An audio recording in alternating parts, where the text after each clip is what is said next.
Vous savez, les jeux de course pour moi aujourd'hui, non, ça s'est un peu perdu. On en a des très bons, des très bonnes simulations comme Forza Motorsport, sont dérivés avec Forza Horizon qui sont très fun, ou à l'inverse, on a des jeux de cartes comme l'excellent Mario Kart World qui est sorti dans le mois de juin. Mais à l'époque, il y avait un truc, il y avait une âme, que ce soit la série des Need for Speed, des Split Second, Burnout et autres, j'en passe sûrement beaucoup. Ah, c'était comment ça s'appelle? C'était quelque chose de palpable, c'était... Ah oui, le Jackie Tuning. Olivier, tu vas me niquer la batterie. Mets la cassette de décibels, tu fais claquer un coup et c'est tout. Et la plus grande série qui retranscrivait bien cette atmosphère pour moi, c'était Need for Speed. Alors comme on me dit quel est le meilleur, on parle souvent d'Underground 1 ou d'Underground 2. Mais je vais vous présenter un épisode aujourd'hui qui mélange toutes les qualités des Underground et surtout des plus anciens, surtout le Need for Speed 3 Hot Pursuit. Salut à tous, c'est Antitech et bienvenue sur Spotkick pour Need for Speed Most Wanted. Press start. Level 1.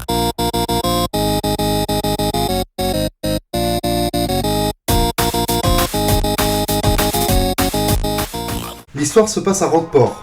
On est un pilote dans une magnifique BMW de l'époque et on fait des courses de rue tranquillement jusqu'à ce qu'un acteur de série B Ça c'est ma fusée enculé de ta mère. nous bousille notre voiture et nous la vole pour être le premier de la liste noire.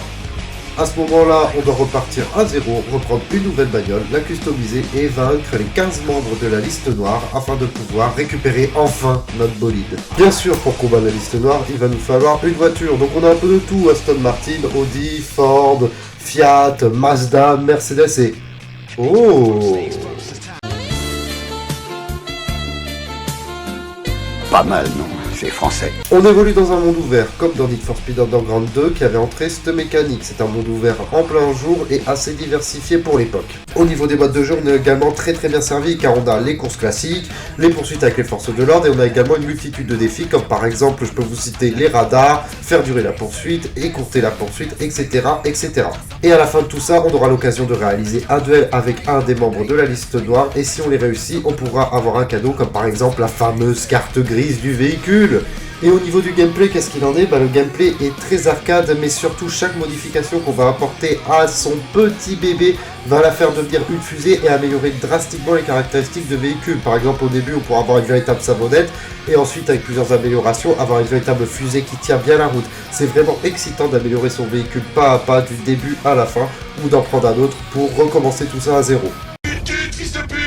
Et au niveau des graphismes, le jeu est encore très solide, même aujourd'hui ça ressemble à un bon petit jeu indé bien travaillé. J'avoue que j'ai encore un faible pour ces graphismes qui sont divins et je trouve que ça fait partie de cette époque-là et que le jeu est encore très beau à contempler aujourd'hui. Et que dire de la bande son que vous entendez depuis tout à l'heure? Ça reflète le rock, ça reflète le métal, le côté industriel qui s'en dégage par les graphismes et la DA du jeu. C'est purement magistral, la composition qu'ils ont fait entre les graphismes, la musique, l'ambiance générale et tous les effets vidéo qu'ils ont mis. C'est vraiment pour moi un excellent jeu dans son ambiance. Maintenant, si vous voulez jouer au jeu, il va falloir soit vous le procurer sur un des supports d'époque et y jouer dans cette configuration-là, soit le prendre sur émulateur et pouvoir l'upscaler en 4K, ce qui sera très joli encore aujourd'hui à faire. Maintenant, mon avis sur le jeu, tout simplement, c'est le meilleur Need for Speed qui est sorti. Il est meilleur que Need for Speed Underground 1, Underground 2, de tout ce qui s'est passé après avec cette grosse décadence qu'il y a eu.